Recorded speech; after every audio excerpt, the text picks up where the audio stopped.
If you're new here, hit that subscribe button and give this video a thumbs up.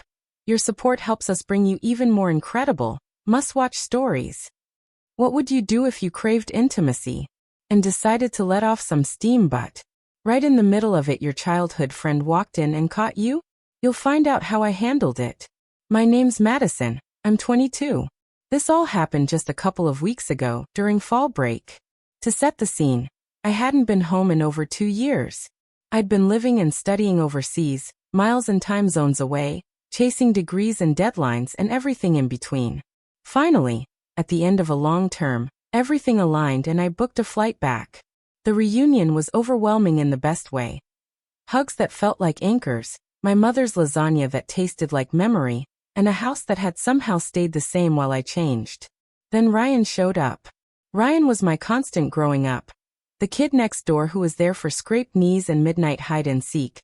The one who learned to skateboard with me and ate cereal at my kitchen table, like it was his living room. We were inseparable as kids.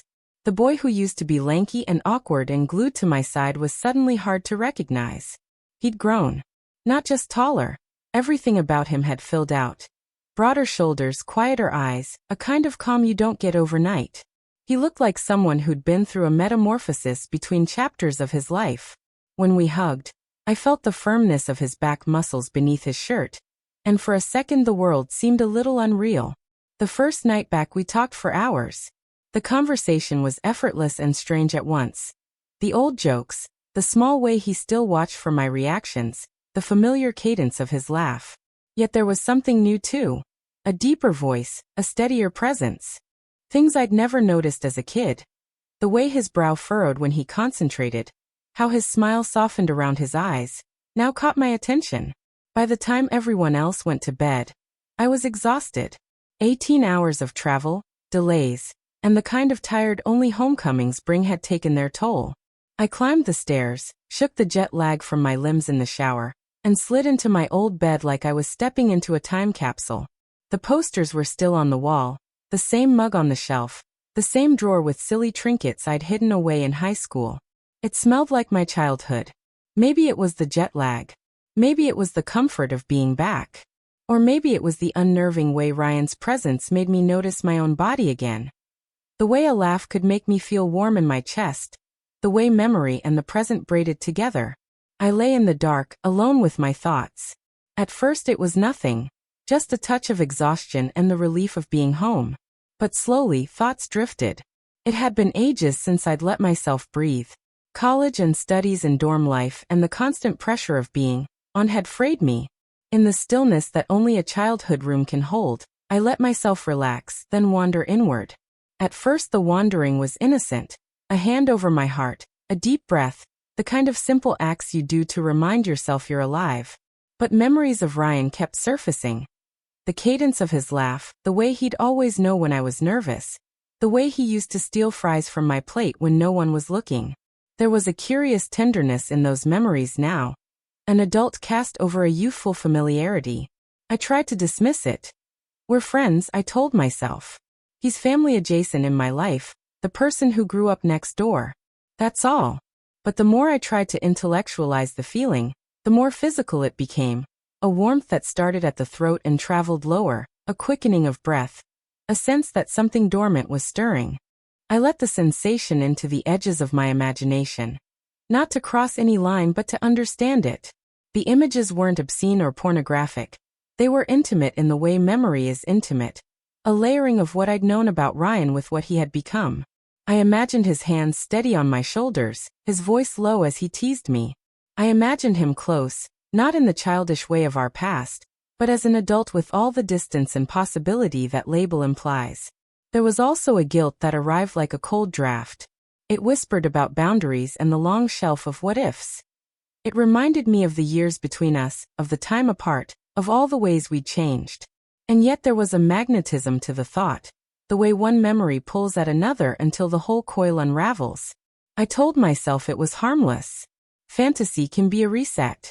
Everyone deserves a moment to feel wanted and remembered, I thought. So I let the fantasy move through me like a brief electric charge. I let my hands wander in the privacy of my childhood room, letting sensation be a kind of reassurance. I'm here, I'm okay, I still have this body, this faculty for feeling. And then, without warning, the door to my room slammed open. The sound was the kind that jolts you fully awake, the kind that rips a thread between two realities. Ryan stood in the doorway. His voice cut across the room. Madison? You ready? Let's go get drunk. Only it wasn't like the casual call I'd expected. It came freighted and sharp, like a string that had been plucked too hard. Time folded. For a second there was no sound but the blood in my ears. I felt exposed, not entirely physically, but in a way that travels deeper. The feeling of being unguarded, of your interior life laid bare. Ryan's face went from casual to stunned in the span of 2 heartbeats. His expression shifted through a tsunami of emotions, surprise, confusion, then color flooding his cheeks. I scrambled. Instinct is funny, it acts faster than thought. I grabbed a pillow and pressed it to my chest as though the pillow could be an armor against the rawness. I sat up, words on the tip of my tongue that wouldn't form. Ryan, what are you doing? We're going out, he said, blinking, not quite sure. For the first few seconds neither of us moved. His eyes flicked around, taking in the scene.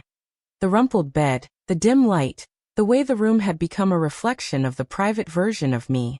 Then he smiled, a small, half-mischievous curve of his mouth. And of all the things I wanted in that moment, the last was to laugh. The smile felt like a deflection, a way of stepping back from the edge. I felt anger flare, not only because he'd walked in but because his lightheartedness made me the one who suddenly had to be the adult. To enforce boundaries I'd blurred myself. You never learned to knock? I said, trying for a tone firmer than I felt. I didn't think. You never lock your door, he hedged, then added, quieter. I thought you were asleep. We stood on different sides of a small gulf. My private fantasy and the public person who'd just appeared in my doorway. Words tumbled out of me. Words that tried to cover both embarrassment and accusation. He shifted his weight from one foot to the other, suddenly very aware of the way his shirt hugged his shoulders. It was almost comical if it weren't so painfully intimate. I started, then stopped. What did I even say? Explain why I'd been imagining him. Confess a momentary lapse? Apologize for my own body's responses? The absurdity of all those possible explanations made me want to curl back under the covers. But Ryan did something unexpected. He came in. Not aggressively, not in the way a stranger might, but with the easy familiarity of someone who had slept in this house more nights than he could count. He closed the door behind him, then sat on the edge of my bed. A careful distance, a polite boundary. That small step broke some of the tautness between us.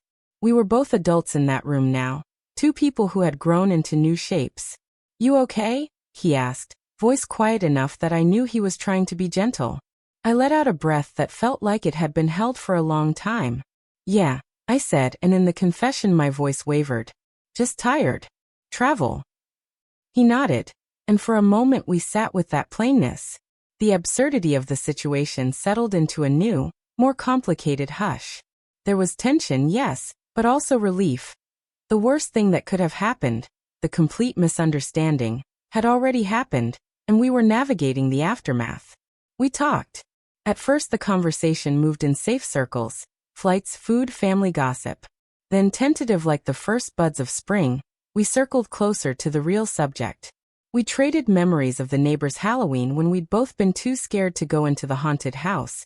Of the time we'd rescued a stray dog and named it something ridiculous. Laughter softened the edges. I watched him as he laughed, the profile of his face sculpted and unfamiliar, and somehow achingly known. I felt the echo of my earlier thoughts, but I steered away from them, letting curiosity take over. Who was he now really? How had time shaped him? And more importantly, what did it mean that he'd walked in on me in that moment? The question lingered because it was a story about boundaries, about how easily our private selves can be unmasked, and how we respond when they are. We had always been people who could be blunt with each other. But now there was a risk that bluntness would bring shame or misinterpretation. Sorry, he said finally. I didn't mean to, he trailed off. He looked at his hands, then back at me. I'm an idiot. You're not an idiot, I contradicted, because it was easier to protect him than to wallow in my own embarrassment. Just knock next time? He laughed, nervous and sincere. Deal. And just like that, something shifted. The heat in the room didn't vanish. It was still there, like sunlight stored under glass, but it took on a different shape. It became a shared secret that was no longer dangerously intimate, but rather a reminder of how complicated adults can be with one another. We lingered until late, talking about everything and nothing and the in-between. At one point he asked about my life overseas, and I told him about the small and the big things. The nights I'd spent studying until dawn, the city that had never slept, the friends I'd made who felt like chosen family. He told me about the jobs he'd tried and how he'd started going to the gym to feel like he was doing something for himself. You've changed, I admitted, because it was true. So have you, he said. But in different ways. We both smiled at that truth. Changes aren't always visible in the same ways. Sometimes one person transforms outwardly, while another evolves inwardly. We were both different versions of the people who used to trade comic books under the porch umbrella. Before he left, he looked at me in a way that made me aware of the lines on my face. Not in a bad way, but in a way that acknowledged time. I'm glad you're home, he said plainly. Me too, I said. He paused, and I could tell there were things unsaid. But not every thought needs speaking. Sometimes restraint is the more honest option, especially when feelings are messy. He hugged me goodbye, a straightforward, warm hug, and then he was gone into the night. The next days were a mix of normalcy and small, electric moments. We ate breakfast together, helped my mom in the kitchen, and revisited old haunts. Some moments were easy. Others carried the ghost of that night. I caught him looking at me sometimes, and had to remind myself to breathe. It was clear we were both negotiating the space between childhood and something else, an undefined, tentative adulthood. I learned a few things from the experience. The first was that boundaries matter, even, especially, when they blur inside your own head. Fantasy is a private place and there's nothing wrong with using it to process feelings. But acting or letting fantasy eclipse reality, without thought, can create complications. The second was that honesty, even when awkward, can defuse a situation. We didn't need to pretend nothing happened. Instead, we acknowledged it, set gentle boundaries, and moved forward with care. Most of all, I realized how resilient relationships can be. The bond Ryan and I had built over years didn't vanish because of an awkward evening. It adapted. We found a new rhythm that allowed us to be honest without being cruel, to be vulnerable without crossing lines. We learned how to be adults who still hold on to the best parts of being kids. For anyone watching who's worried about similar moments, about feeling something unexpected toward someone close, or being caught in a moment you never intended to share, here's what I'd say. Don't panic. Breathe. Give yourself space to think before you act. And when the time is right, speak plainly and kindly. People are more forgiving than we expect when sincerity underpins the apology. And yes, knock. Always knock. If you liked this story and want more like it, the messy, real, human stuff, subscribe and hit the like button. It helps the channel and tells me you want more honest slices of life. I'll leave you with this. We all have private moments that surprise us, moments that illuminate parts of ourselves we forgot existed. What matters is what we do next. How we treat ourselves, how we treat the people involved, and whether we hold on to compassion through the awkwardness. Thanks for listening. I'll see you in the next one.